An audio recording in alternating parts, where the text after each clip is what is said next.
Hello മക്കളെ, നമ്മൾ ഇന്ന് നോക്കുന്നത് 5ാം ക്ലാസ്സിൻ്റെ കേരള പാഠാവലിയിലെ ഒന്നാമത്തെ ചാപ്റ്ററായ ഇത്തിരി പൂവേ കുരുന്നു പൂവേ എന്നുള്ള ഭാഗമാണ്. അതിൽ തന്നെ മണ്ണിൻ്റെ കിനാവുകൾ എന്നുള്ള ഒരു കവിതയും കൂടെയാണ് നമ്മൾ ഈ ഒരു ക്ലാസ്സിൽ നോക്കുന്നത് കേട്ടോ. അപ്പോൾ എന്താണ് ചാപ്റ്ററിൻ്റെ പേര്? ഇത്തിരി പൂവേ കുരുന്നു പൂവേ. ഇത്തിരി കുരുന്ന് എന്നൊക്കെ പറഞ്ഞാൽ എന്താണ്? നമ്മൾ പറയില്ലേ ഇത്തിരി എന്ന് പറഞ്ഞാൽ ഇത്തിരിയേ ഉള്ളൂ, കുറച്ചേ ഉള്ളൂ അല്ലേ, ചെറുതാണ്. അങ്ങനെ കുരുന്ന് എന്ന് പറഞ്ഞാലും ചെറുതാണ് എന്ന്. അപ്പോൾ ഇത്തിരി കുരുന്ന് എന്നൊക്കെ പറഞ്ഞാൽ ചെറുത് എന്നാണ് കേട്ടോ അർത്ഥം. ചിത്രത്തിൽ എന്താണ് കാണുന്നത്? മഴ നോക്കി നിൽക്കുന്ന ഒരു കുട്ടിയാണ് അല്ലേ. പിന്നെയോ ഒരു പക്ഷി അതിൻ്റെ ചിറകിൽ വന്ന് തുറ്റി വെക്കുന്ന മഴത്തുള്ളികൾ ഇങ്ങനെ ചിറകിട്ടടിച്ച് പോക്കുന്നത് കാണുന്നുണ്ട് അല്ലേ. അപ്പോൾ നമുക്ക് വായിച്ചു നോക്കാം. മഴയും നോക്കി തിണ്ണയിലിരിക്കുമ്പോൾ തൊട്ടടുത്ത് മരക്കൊമ്പിൽ ഒരു പക്ഷി തണുത്തു വിറച്ച് ഇരിക്കുന്നു. ഭംഗിയുള്ള ചിറകുകൾ ഇടയ്ക്കിടയ്ക്ക് കുടയുന്നു. എന്നെപ്പോലെ മഴക്കാഴ്ച പക്ഷിക്കും ഒരു രസം തന്നെ. ഇതിലെ ഏതെല്ലാം കാഴ്ചകളാണ് നിങ്ങൾക്ക് ഇഷ്ടമായത്? ചുവടെ എഴുതി നോക്കൂ. അപ്പോൾ എന്തെല്ലാമാണ്? മഴ കൊണ്ട് നനഞ്ഞിരിക്കുന്ന പക്ഷി, പക്ഷിയുടെ നനഞ്ഞ ചിറകുകൾ, മഴത്തുള്ളി മണ്ണിലേക്ക് വീഴുന്നത്, പക്ഷി ചിറകിലെ വെള്ളം കുടയുന്നത് അല്ലേ. നനഞ്ഞിരിക്കുന്ന പക്ഷിയെ കുട്ടി നോക്കുന്നത് അല്ലേ. നമുക്കൊക്കെ ഏതാണ് ഇഷ്ടപ്പെട്ടതെന്ന് വിചാരിച്ചാൽ അതൊക്കെ എഴുതുക കേട്ടോ. അടുത്തത് എന്താണ്? പ്രകൃതിയിലെ എല്ലാ ജീവജാലങ്ങളും മണ്ണിനെ ആശ്രയിച്ചാണ് കഴിയുന്നത് അല്ലേ. ആ മണ്ണ് എന്തെല്ലാം സ്വപ്നങ്ങൾ കാണുന്നുണ്ടാവും? മഴ പെയ്യുന്ന സമയത്ത് എന്തൊക്കെ സ്വപ്നങ്ങൾ കാണുന്നുണ്ടാവും? മഴത്തുള്ളികൾ മണ്ണിലേക്ക് പതിക്കുമ്പോൾ മണ്ണിന് നല്ല തണുപ്പ് കിട്ടുമെന്നും പുതിയ ചെടികൾക്ക് മുളയ്ക്കാൻ കഴിയുമല്ലോ എന്നും മണ്ണ് സ്വപ്നം കാണുന്നുണ്ടാവും. തന്നെ ആശ്രയിക്കുന്ന പല ജീവികൾക്കും സന്തോഷം നൽകാൻ കഴിയുമല്ലോ എന്നും മണ്ണ് സ്വപ്നം കാണുന്നുണ്ടാവും അല്ലേ. പിന്നെ മക്കൾക്ക് എന്താ മണ്ണ് സ്വപ്നം കാണാൻ തോന്നുന്നത്? അതൊക്കെ കൂട്ടിച്ചേർക്കുക കേട്ടോ. അടുത്തത് മണ്ണിൻ്റെ കിനാവുകൾ എന്ന് പറയുന്ന ഒരു കവിതയാണ് അല്ലേ. കിനാവുകൾ എന്ന് പറഞ്ഞാൽ എന്താണ്? സ്വപ്നങ്ങളാണ്, മണ്ണിൻ്റെ സ്വപ്നങ്ങളാണ് അല്ലേ മണ്ണിൻ്റെ കിനാവുകൾ എന്ന് പറയുന്നത്. പൊൻവെയിലിൽ കുരുത്ത മുക്കുറ്റികൾ, പൂനിലാവ് നുകർന്ന പൂത്തുമ്പകൾ. അപ്പോൾ പൊൻവെയിലിൽ കുരുത്ത മുക്കുറ്റികൾ എന്ന് പറഞ്ഞാൽ എന്താണ്? മുക്കുറ്റിയുടെ നിറം എന്താണ് മക്കളെ? മഞ്ഞയാണ് അല്ലേ. അപ്പോൾ പൊൻവെയിലിൽ, സ്വർണ്ണ നിറമുള്ള വെയിലിൽ, കുരുത്ത എന്ന് പറഞ്ഞാൽ ഉണ്ടായ, ജനിച്ച എന്നൊക്കെയാണ് കേട്ടോ അർത്ഥം. അപ്പോൾ പൊൻവെയിലിൽ, സ്വർണ്ണ നിറമുള്ള വെയിലിൽ ഉണ്ടായ മുക്കുറ്റികളാണ്. അപ്പോൾ എന്തുകൊണ്ടാണ് കവി വെയിലിനെ പൊൻവെയിൽ എന്ന് പറയുന്നത്?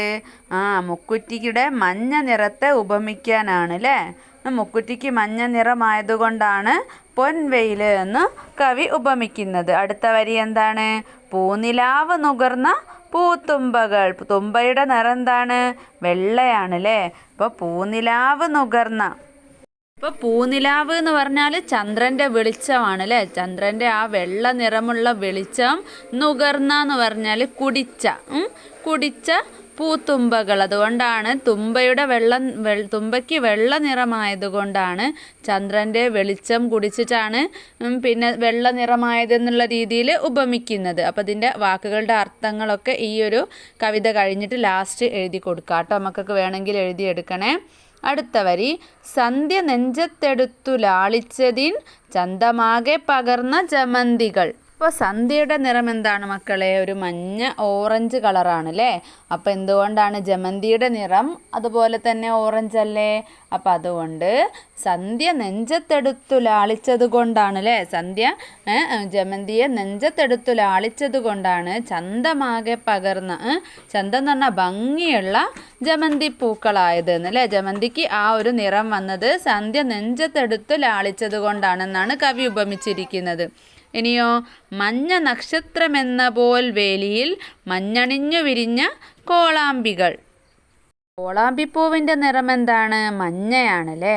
അപ്പോൾ കവി ഉപമിച്ചിരിക്കുന്നത് എന്താണ്? മഞ്ഞ നക്ഷത്രത്തെ പോലെയാണ് വേലിയിൽ ഇങ്ങനെ വിരിഞ്ഞു നിൽക്കുന്ന അല്ലേ, മഞ്ഞണിഞ്ഞു നിൽക്കുന്ന കോളാമ്പികൾ. മഞ്ഞ നിറമുള്ള കോളാമ്പിക പൂക്കൾ മഞ്ഞ നക്ഷത്രത്തെ പോലെയാണെന്നാണ് കവി പറയുന്നത്. ഇനിയോ, കാറ്റിലേക്ക് സുഗന്ധം എല്ലായ്പ്പോഴും ചേറ്റി നിൽക്കും പനിനീർ മലരുകൾ. പനിനീർ പൂക്കൾ എന്ന് പറഞ്ഞാൽ എന്താണ്? റോസാണ് അല്ലേ. കാറ്റിലേക്ക് ഏത് സമയത്തും സുഗന്ധം എന്ന് പറഞ്ഞാൽ മണം, സുഗന്ധം പരത്തുന്ന, ചേറ്റി നിൽക്കുന്ന പറഞ്ഞാൽ പരത്തുന്ന പിന്നെ ചെടികളാണ് ആര്, പൂക്കളാണ് ആര്, പനിനീർ മലരുകൾ. അടുത്തത് രാത്രി പെറ്റ കുരുക്കുത്തി മുല്ലകൾ. മുല്ലകൾ രാത്രിയല്ലേ വിരിയുന്നത്, അതുകൊണ്ട് തന്നെ രാത്രി വിരിയുന്ന മുല്ലകളെ കവി പറയാണ് രാത്രി പെറ്റ കുരുക്കുത്തി മുല്ലകൾ. രാത്രി പെറ്റ മക്കളാണ് മുല്ലകൾ എന്നാണ് പറയുന്നത്. പിന്നെയോ രാജമുദ്രയണിഞ്ഞ ചെന്താരുകൾ. ചെന്താരുകൾ മക്കൾ കണ്ടിക്കുന്നോ? പിന്നെ ഒരു കിരീടം പോലെ നമ്മൾ പറമ്പിലൊക്കെ കാണാൻ പറ്റില്ലേ, ഒരു ചുവപ്പ് പോലെയുള്ള കളറിൽ കാണാൻ പറ്റും. കിരീടം പോലെയുള്ള ഒരു ഷേപ്പിലാണ് അല്ലേ ഉണ്ടാവുക. ചിത്രം ഇതിൽ കൊടുക്കുക കേട്ടോ. രാജമുദ്രയണിഞ്ഞ ചെന്താരുകൾ. രാജമുദ്ര എന്ന് പറയുന്നത് എന്താണ്? കിരീടമല്ലേ. രാജാവിൻ്റെ മുദ്ര എന്ന് പറയുന്നത് കിരീടമാണ്. അപ്പോൾ രാജമുദ്രയണിഞ്ഞ ചെന്താരുകൾ, ചുവന്ന പൂക്കൾ. ആ പൂവിന് പറയുന്ന പേര് കൃഷ്ണകിരീടം എന്നാണ് കേട്ടോ. ഭൂമി ചാർത്തിയ കുങ്കുമപ്പൊട്ടുപോൽ തൂമയേറിടും വാടാമലരുകൾ. വാടാമല്ലി മക്കൾ കണ്ടിക്കുന്നോ? ദൂരേന്ന് നോക്കുമ്പോൾ ഒരു പൊട്ട് പോലെയാണല്ലേ ഉണ്ടാവുക. അപ്പോൾ ഭൂമി തൊട്ട ഒരു കുങ്കുമത്തിൻ്റെ പൊട്ട് പോലെയാണ് തൂമയേറിടും എന്ന് പറഞ്ഞാൽ നല്ല ഭംഗിയുള്ള ആ വാടാമല്ലി പൂക്കൾ എന്നാണ് കവി പറയുന്നത്. അടുത്ത വരി, പൂക്കൾ എത്രയോ പൂക്കളീ ഭൂമിതൻ മക്കളായി പിറക്കുന്നു നിത്യവും. അല്ലേ, ഒരുപാട് പൂക്കൾ നിത്യവും ഉണ്ടാവുന്നുണ്ട് അല്ലേ. ആ പൂക്കളെയൊക്കെ ഭൂമിയുടെ മക്കളായിട്ടാണ് കവി പറഞ്ഞിരിക്കുന്നത്. നീലവാനം മെഴികളിലുള്ളവർ നീർക്കണങ്ങളാൽ മാല ചാർത്തുന്നവർ. നീലവാനം എന്ന് പറഞ്ഞാൽ എന്താണ്? വാനം എന്നാൽ ആകാശം, മിഴികളിലുള്ളവർ, മിഴി പറഞ്ഞാൽ കണ്ണാണ് അല്ലേ. അപ്പം നീലവാനം മെഴികളിലുള്ളവർ എന്ന് പറഞ്ഞാൽ പൂക്കൾ ഏത് സമയത്തും പൂവ് ആകാശത്തേക്കല്ലേ നോക്കിയിരിക്കുന്നത്. അപ്പോൾ എന്താണ്? ആ ആകാശം പൂക്കളുടെ കണ്ണിൽ കാണാമെന്നാണ് പറയുന്നത്. നീലവാനം മെഴികളിലുള്ളവർ, നീർക്കണങ്ങളാൽ മാല ചാർത്തുന്നവർ. നീർക്കണം എന്ന് പറഞ്ഞാൽ ജലത്തുള്ളികളാണ്. നീർ എന്ന് പറഞ്ഞാൽ ജലം, കണം എന്ന് പറഞ്ഞാൽ തുള്ളികൾ. മാല ചാർത്തുന്നത് പോലെ ഭംഗിയാണ്. മഴത്തുള്ളിയോ ഒക്കെ ഇതൊക്കെ ഒരു പൂവിലേക്ക് ഉറ്റു വീണിട്ട് അത് മാല ചാർത്തുന്നത് പോലെ ഭംഗിയാണ് എന്നാണ് പറയുന്നത്. ഏത് ചൂടിലും വാടാതെ നിൽപ്പവർ, ഏതൊരുട്ടിലും മന്ദഹസിപ്പവർ. എത്ര ചൂടാണെങ്കിലും വാടാതെ നിൽക്കുകയും ചെയ്യും. ഏതിരുട്ടിലും, ഏത് രാത്രിയാണെങ്കിലും പുഞ്ചിരിച്ചുകൊണ്ട്, മന്ദഹസിക്കുക പറഞ്ഞാൽ പുഞ്ചിരിച്ചുകൊണ്ടാണ് പൂക്കൾ നിൽക്കുന്നത്. അപ്പോൾ ഇതുവരെ പറഞ്ഞ 4 വരിയിലും പൂക്കളുടെ പ്രത്യേകതകളെ കുറിച്ചാണ് പറഞ്ഞിട്ടുള്ളത്. ഏതൊക്കെയാണ്? നീർക്കണങ്ങൾ, നീലവാനം മെഴികളിലുള്ളവർ, നീർക്കണങ്ങളാൽ മാല ചാർത്തുന്നവർ, ഏത് ചൂടിലും വാടാതെ നിൽക്കും, ഏതിരുട്ടിലും പുഞ്ചിരിക്കും അല്ലേ. പിന്നെ ലാസ്റ്റത്തെ 2 ലൈൻ എന്താണ്? പൂക്കൾ മണ്ണിൻ്റെ ഓമൽ കിനാവുകൾ. പൂക്കൾ മണ്ണിൻ്റെ ഇഷ്ടമുള്ള സ്വപ്നങ്ങളാണ് അല്ലേ. അതുപോലെ തന്നെ പൂക്കൾ ജീവൻ്റെ പ്രേമപ്രതീക്ഷകൾ. പൂക്കൾ എന്താണ്? ജീവൻ്റെ സ്നേഹത്തിൻ്റെ പ്രതീക്ഷകളാണ് അല്ലേ. ഓരോ ജീവജാലങ്ങളുടെയും സ്നേഹപ്രതീക്ഷകളാണ് ആര്? പൂക്കൾ. ഇപ്പോൾ ഈ കവിത പി മധുസൂദനൻ ഭൂമി പാടുന്ന ശീലുകൾ എന്ന പുസ്തകത്തിൽ നിന്ന് എടുത്തതാണ്. അടുത്തത് ഈണത്തിൽ താളത്തിൽ. ആദ്യം എല്ലാവരും ഈ കവിത മൗനമായി 1-2 തവണ വായിക്കൂ. ഇനി ചെറിയ ഗ്രൂപ്പുകളായി കവിതയ്ക്ക് ചേരുന്ന ഈണത്തിൽ ചൊല്ലി അവതരിപ്പിക്കൂ. ഒരു ഗ്രൂപ്പിൻ്റെ അവതരണം മറ്റ് ഗ്രൂപ്പുകൾ ശ്രദ്ധിച്ച് വിലയിരുത്തുമല്ലോ. അപ്പം നിങ്ങൾ ക്ലാസ്സിൽ ചെയ്ത് നോക്കണം കേട്ടോ. അടുത്തത് പൂക്കളെ പരിചയപ്പെടാം. കവിതയിൽ ഏതെല്ലാം പൂക്കളെക്കുറിച്ചാണ് പറഞ്ഞിരിക്കുന്നത്? അവയുടെ വർണ്ണചിത്രം ചുവടെ കൊടുത്ത കളങ്ങളിൽ വരച്ച് പേരെഴുതുക. അപ്പോൾ ചിത്രം നിങ്ങൾ ഒട്ടിക്കുക, എന്നിട്ട് പേരെഴുതുക. നോട്ട് പുസ്തകത്തിൽ 1-2 പേജ് നിറയെ പൂക്കളുടെ ചിത്രം വരച്ച് നിറം കൊടുക്കുമല്ലോ, അതും നിങ്ങൾ ചെയ്യുക. ഇവിടെ ഞാൻ പൂക്കളുടെ ചിത്രം കൊടുക്കാം കേട്ടോ. അപ്പോൾ ഏതൊക്കെയാണ്? മുക്കുറ്റി, ജമന്തി, പനിനീർ, കൃഷ്ണകിരീടം, തുമ്പ, കോളാമ്പി, മുല്ല, വാടാമല്ലി. അടുത്തത് നമുക്കും പൂക്കളാകാം. പൂക്കളുടെ പേരുകളുള്ള ഗ്രൂപ്പുകളായി മാറൂ. നിങ്ങൾക്ക് ലഭിച്ച പൂവിനെക്കുറിച്ച് കവിതയിൽ പറഞ്ഞിട്ടുള്ള വരികൾ കണ്ടെത്തി അവതരിപ്പിക്കൂ. അവയുടെ സവിശേഷതകളും അവതരണത്തിൽ ഉൾപ്പെടുത്തുമല്ലോ. അപ്പോൾ മക്കളിത് ക്ലാസ്സിൽ ചെയ്യേണ്ട പ്രവർത്തനമാണ് കേട്ടോ. പിന്നെ ഏതാണ്? ഓർത്തു ചെല്ലാം. കവിതയിൽ ആദ്യം പറഞ്ഞത് ഏത് പൂവിനെ കുറിച്ചാണ്? മുക്കുറ്റിയെ കുറിച്ചാണ് അല്ലേ. ഓരോ പൂവിനെ കുറിച്ചും പറഞ്ഞ വരികൾ ഓർത്തു ചൊല്ലൂ. അപ്പോൾ ഓരോ പൂവിനെ കുറിച്ചും പറഞ്ഞ വരികൾ എഴുതി നോക്കാം. അപ്പോൾ മുക്കുറ്റി. പൊൻവെയിലിൽ കുരുത്ത മുക്കുറ്റികൾ. തുമ്പയോ പൂനിലാവ് നുകർന്ന പൂത്തുമ്പകൾ. ജമന്തി. സന്ധ്യ നെഞ്ചത്തെടുത്തു ലാളിച്ചതിൻ ചന്തമാകെ പകർന്ന ജമന്തികൾ. കോളാമ്പിപ്പൂവ്. മഞ്ഞ നക്ഷത്രമെന്ന പോൽ വേലിയിൽ മഞ്ഞണിഞ്ഞു വിരിഞ്ഞ കോളാമ്പികൾ. പനിനീർപ്പൂവോ. കാറ്റിലേക്ക് സുഗന്ധമെല്ലായ്പ്പോഴും ചേറ്റി നിൽക്കും പനിനീരുകൾ. ഇനി മുല്ല. രാത്രി പെറ്റ കുരുക്കുത്തി മുല്ലകൾ.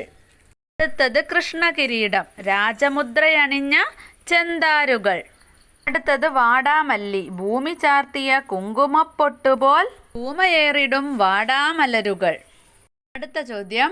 പൂക്കളോടൊപ്പം. പൂക്കൾ മണ്ണിൻ്റെ യോമൽ കിനാവുകൾ. പൂക്കൾ ജീവന്റെ പ്രേമപ്രതീക്ഷകൾ. പൂക്കളെക്കുറിച്ച് കവിതയിൽ പൊതുവായി പറയുന്ന കാര്യങ്ങൾ കണ്ടെത്തി എഴുതുക. ഈ ഭൂമിയിൽ ഒരുപാട് പൂക്കളുണ്ട്. അവയെല്ലാം ഭൂമിയുടെ മക്കളായിട്ടാണ് കവി പറഞ്ഞിരിക്കുന്നത്. സദാസമയം ആകാശത്തേക്ക് നോക്കി വിരിഞ്ഞു നിൽക്കുന്നത് കൊണ്ട് തന്നെ പൂക്കളുടെ കണ്ണുകളിൽ നീലാകാശം തെളിഞ്ഞു കാണാമെന്ന് കവി പറയുന്നു. അലങ്കാരത്തിനായി നമ്മൾ മാല അണിയുന്നത് പോലെ പൂക്കൾക്ക് അവയുടെ ഇതളുകളിൽ പറ്റി നിൽക്കുന്ന ജലഗണങ്ങൾ എപ്പോഴും അലങ്കാരമാണെന്നാണ് കവി പറയുന്നത്. ഈ പൂക്കളെല്ലാം തന്നെ ഏത് ചൂടിലും വാടാതെ നിൽക്കുകയും രാത്രിയിൽ പുഞ്ചിരിക്കുകയും ചെയ്യുന്നു എന്ന് കവി പറയുകയാണ്. അടുത്തത് പൂക്കളും നമ്മളും. നീലവാനം മിഴികളിലുള്ളവർ, നീർക്കണങ്ങളാൽ മാല ചാർത്തുന്നവർ, ഏതു ചൂടിലും വാടാതെ നിൽപ്പവർ, ഏതിരുട്ടിലും മന്ദഹസിപ്പവർ. ഈ വരികളിൽ പൂക്കളുടെ സവിശേഷതകൾക്കൊപ്പം മറ്റെന്തെല്ലാം കാര്യങ്ങളാണ് പറയാനുള്ളത്? ചർച്ച ചെയ്ത് കുറിപ്പ് തയ്യാറാക്കുക. അപ്പോൾ എങ്ങനെ എഴുതാം? പി മധുസൂദനൻ നായരുടെ ഭൂമി പാടുന്ന ശീലുകൾ എന്ന പുസ്തകത്തിൽ നിന്നും എടുത്ത മനോഹരമായ ഒരു കവിതയാണ് മണ്ണിൻ്റെ കിനാവുകൾ. കവിതയുടെ തുടക്കത്തിൽ പൂക്കളുടെ മനോഹാരിതയെക്കുറിച്ചും അവസാനത്തിൽ സവിശേഷതകളെക്കുറിച്ചുമാണ് കവി പറയുന്നത്. പൂക്കളെ ഭൂമിയുടെ മക്കളായിട്ടാണ് കവി വർണ്ണിക്കുന്നത്. നിത്യവും ഒരുപാട് പൂക്കൾ മണ്ണിൽ പിറന്നു വീഴുന്നു. അവയെല്ലാം ജനനം തൊട്ട് കാണുന്നത് നീലാകാശമാണ്. ഇതളുകളിൽ പതിക്കുന്ന ഓരോ വെള്ളത്തുള്ളികളും കഴുത്തിൽ അണിയുന്ന മാലയോടാണ് കവി ഉപമിച്ചിരിക്കുന്നത്. പൂക്കൾ ഏതു വെയിലിലും വാടാതെ നിൽക്കുന്നവരാണ് എന്നും രാത്രിയിൽ പുഞ്ചിരിക്കുന്നവരാണെന്നും കവി പറയുന്നു. പൂക്കളെ മണ്ണിൻ്റെ സ്വപ്നങ്ങളായും സ്നേഹപ്രതീക്ഷകളായും കവി പറയുന്നു. അടുത്തത് ആസ്വാദനക്കുറിപ്പിലേക്ക്. മണ്ണിൻ്റെ കിനാവുകൾ എന്ന കവിത ഇഷ്ടമായല്ലോ. നിങ്ങൾ മനസ്സിലാക്കിയ കാര്യങ്ങൾ ഉൾപ്പെടുത്തി താഴെ കൊടുത്ത മനോപടം പൂർത്തിയാക്കൂ. കവിതയുടെ പേരെന്താണ്? മണ്ണിൻ്റെ കിനാവുകൾ. കവിയെക്കുറിച്ച് എന്തെല്ലാം കാര്യങ്ങൾ അറിയാം? കേരളത്തിലെ പ്രധാനപ്പെട്ട കവികളിൽ ഒരാളും അധ്യാപകനുമാണ് പി മധുസൂദനൻ. അടുത്തത് നിങ്ങൾക്കിഷ്ടപ്പെട്ട വരികൾ. അപ്പോൾ ആസ്വാദനക്കുറിപ്പ് എഴുതുമ്പോൾ അതിൽ നിങ്ങൾക്കിഷ്ടപ്പെട്ട വരികൾ ഏതാന്ന് എഴുതുക. പിന്നെയോ പ്രധാന ആശയങ്ങൾ. ഓരോ പൂവിനെയും പല രീതിയിൽ ഉപമിച്ചിരിക്കുന്നു. മുക്കുറ്റിയെ, റോസിനല്ലേ, പനിനീർ പൂവിനൊക്കെ നമ്മൾ എഴുതിയിട്ടുണ്ടല്ലേ. ഓരോന്നിനെ എങ്ങനെയാണ് ഉപമിച്ചിരിക്കുന്നതെന്ന് അത് നോക്കിയിട്ട് ഇതിലേക്ക് കൂട്ടിച്ചേർക്കാം. അടുത്തത് സവിശേഷ പദങ്ങളും പ്രയോഗങ്ങളും. എന്തെല്ലാം എഴുതാം? പൊൻവെയിലിൽ കുരുത്ത മുക്കുറ്റികൾ, പൂനിലാവ് നുകർന്ന പൂത്തുമ്പകൾ, സന്ധ്യ നെഞ്ചത്തെടുത്തു ലാളിച്ച ചന്തമാർന്ന ജമന്തികൾ, മഞ്ഞ നക്ഷത്രം പോലുള്ള കോളാമ്പികൾ, കാറ്റിലേക്ക് സുഗന്ധം ചേറ്റി നിൽക്കുന്ന പനിനീർ പൂക്കൾ, രാത്രി പെറ്റ മുല്ലകൾ, രാജമുദ്രയണിഞ്ഞ ചെന്താരുകൾ, പിന്നെയോ ഭൂമി തൊട്ട കുങ്കുമപ്പൊട്ട് പോലുള്ള വാടാമലരുകൾ. ഇതെല്ലാം മക്കൾക്ക് ആസ്വാദനക്കുറിപ്പിലേക്ക് കൂട്ടിച്ചേർക്കാവുന്നതാണ്. പിന്നെയോ സമാനാശയമുള്ള മറ്റു കവിതകളിലെ വരികൾ. ഇനി നമുക്ക് മനോപടത്തിൻ്റെ സഹായത്തോടെ ആസ്വാദനക്കുറിപ്പ് തയ്യാറാക്കുക. നല്ലൊരു പേര് കൂടെ നൽകണം കേട്ടോ. അപ്പം നമുക്ക് എഴുതി നോക്കാം. പി മധുസൂദനൻ നായർ എഴുതിയ ഭൂമി പാടുന്ന ശീലുകൾ എന്ന പുസ്തകത്തിലെ മനോഹരമായ കവിതാഭാഗമാണ് മണ്ണിൻ്റെ കിനാവുകൾ. ഈ കവിതയിൽ മണ്ണിൻ്റെ സ്വപ്നങ്ങളെക്കുറിച്ചും പ്രതീക്ഷകളെക്കുറിച്ചുമാണ് കവി പറയുന്നത്. കവിതയുടെ ആദ്യ ഭാഗങ്ങളിൽ പലതരത്തിലുള്ള പൂക്കളുടെ പ്രത്യേകതകളെക്കുറിച്ചും അവസാന ഭാഗങ്ങളിൽ പൂക്കളുടെ പൊതുവായ സവിശേഷതകളെക്കുറിച്ചുമാണ് പറയുന്നത്. മുക്കുറ്റിപ്പൂവിനെ വർണ്ണിച്ചുകൊണ്ടാണ് കവിത ആരംഭിക്കുന്നത്. സ്വർണ്ണ നിറമുള്ള വെയിലിൽ നിന്നും ജനിച്ചവരാണ് മുക്കുറ്റികൾ. എന്നാണ് കവി പറയുന്നത്. ഇതിലൂടെ മുക്കുറ്റിപ്പൂവിൻ്റെ ഭംഗിയെയാണ് കവി സൂചിപ്പിക്കുന്നത്. വെയിലിൻ്റെ നിറവും മുക്കുറ്റിപ്പൂവിൻ്റെ നിറവും ഒരുപോലെയാണെന്നാണ് കവി അർത്ഥമാക്കുന്നത്. തുമ്പപ്പൂവിനെ നിലാവിനോടും ജമന്തിയെ സന്ധ്യനേരത്ത് ആകാശത്ത് വിരിയുന്ന നിറമായും കവി താരതമ്യം ചെയ്യുന്നു. സന്ധ്യ നെഞ്ചത്തെടുത്ത് ഓമനിച്ചതുകൊണ്ടാണ് ജമന്തിക്ക് ആ നിറം കിട്ടിയതെന്ന് പറയുന്നു. പൂക്കളെ ഭൂമിയുടെ മക്കളായിട്ടാണ് കവി വർണ്ണിക്കുന്നത്. ദിവസവും ഒരുപാട് പൂക്കൾ മണ്ണിൽ പിറന്നു വീഴുന്നു. ജനിച്ചതു മുതൽ അവരുടെ കണ്ണുകളിൽ കാണുന്നത് വിശാലമായ നീലാകാശമാണ്. ഇതളുകളിൽ പതിക്കുന്ന ഓരോ വെള്ളത്തുള്ളികളെയും അവർ മാലയായി അണിയുന്നു. വെള്ളത്തുള്ളികൾ തട്ടുമ്പോഴുള്ള പൂക്കളുടെ സന്തോഷത്തെയാണ് കവി പറയുന്നത്. ഏത് ചൂടിലും വാടാതെയും ഇരുട്ടിൽ പുഞ്ചിരിച്ചും ജീവിതത്തോട് പോരാടുന്നവരാണ് പൂക്കൾ എന്ന് കവി പറയുന്നു. പൂക്കളെ മണ്ണിൻ്റെ സ്വപ്നങ്ങളായും സ്നേഹം നിറഞ്ഞ പ്രതീക്ഷകളായുമാണ് കവി കാണുന്നത്. ഏത് ചൂടിലും വാടാതെ നിൽപ്പവർ, ഏതിരുട്ടിലും മന്ദഹസിപ്പവർ എന്ന വരികളാണ് എനിക്കിഷ്ടമായത്. ഈ വരികളിൽ പൂക്കളുടെ മനോധൈര്യമാണ് പ്രകടമാകുന്നത്. മനോഹരമായ ഈണത്തിലും താളത്തിലും ചൊല്ലാവുന്ന അർത്ഥവത്തായ നല്ലൊരു കവിതയാണ് മണ്ണിൻ്റെ കിനാവുകൾ. അടുത്ത ചോദ്യം, ചുമർ പത്രിക തയ്യാറാക്കാം. കവി പറഞ്ഞ കാര്യങ്ങളും നിങ്ങൾക്കറിയാവുന്ന മറ്റ് വിവരങ്ങളും കൂട്ടുകാർ വരച്ച ചിത്രങ്ങളുമെല്ലാം ചേർത്ത് ഞങ്ങളുടെ മുക്കുറ്റി, ഞങ്ങളുടെ ജമന്തി തുടങ്ങിയ പേരുകളിൽ ഓരോ ഗ്രൂപ്പിനും ഓരോ ചുമർ പത്രിക തയ്യാറാക്കാം. ക്ലാസ്സിൽ പ്രദർശിപ്പിക്കാം. അപ്പോൾ ഓരോ പൂക്കളും പൂക്കളുടെ പ്രത്യേകതകളും എഴുതാം. മലർമാല കോർക്കാം. പൂക്കളെക്കുറിച്ചുള്ള കവിതകൾ ക്ലാസ് ലൈബ്രറിയിൽ നിന്നും അടുത്തുള്ള വായനശാലയിൽ നിന്നും കണ്ടെത്തി നോട്ട് പുസ്തകത്തിൽ പകർത്തു. ക്ലാസ്സിൽ ആ കവിതകൾ സംഘമായി ചൊല്ലണം. വായനാവാരവുമായി ബന്ധപ്പെട്ട പരിപാടികളിൽ ഈ കവിതകൾ അവതരിപ്പിക്കുമല്ലോ. അപ്പം നിങ്ങൾക്ക് പൂക്കളെക്കുറിച്ചുള്ള ഒരുപാട് കവിതകൾ പുസ്തകത്തിൽ നിന്നും നെറ്റിൽ യൂട്യൂബിൽ നിന്നും ഗൂഗിളിലൊക്കെ കിട്ടും കേട്ടോ. അപ്പോൾ അതൊക്കെ നിങ്ങൾ സംഘടിപ്പിച്ചിട്ട് ക്ലാസ്സിൽ അവതരിപ്പിക്കുക. അപ്പോൾ ലാസ്റ്റ് 2 പ്രവർത്തനവും ക്ലാസ്സിൽ അവതരിപ്പിക്കാനുള്ളതാണ്. അപ്പോൾ ഈ ഒരു ചാപ്റ്ററിൻ്റെ ഈ ഒരു പാഠഭാഗത്തിൻ്റെ അർത്ഥവും പിന്നെ വർക്കുകളൊക്കെ മക്കൾക്ക് നല്ലപോലെ മനസ്സിലായിട്ടുണ്ടെന്ന് വിചാരിക്കുകയാണ്. അപ്പോൾ അടുത്ത ഭാഗവും അടുത്ത ക്ലാസ്സുമായിട്ട് കാണാം. വേറെ ക്ലാസ്സിൻ്റെയോ അല്ലെങ്കിൽ ഈ ക്ലാസ്സിൻ്റെ തന്നെ വേറെ വിഷയങ്ങളോ കിട്ടണമെങ്കിൽ മക്കൾ പ്ലേ ലിസ്റ്റ് പോയിട്ട് ക്ലാസ്സും സബ്ജക്റ്റും അടിച്ചാൽ ആ ഒരു സബ്ജക്റ്റിലിട്ട വീഡിയോസൊക്കെ കിട്ടുന്നതാണ് കേട്ടോ. അപ്പോൾ ഇഷ്ടമായാൽ ലൈക്ക് ചെയ്യാനും കുട്ടികൾക്ക് ഷെയർ ചെയ്ത് കൊടുക്കാനും സബ്സ്ക്രൈബ് ചെയ്യാനും മറക്കരുത്.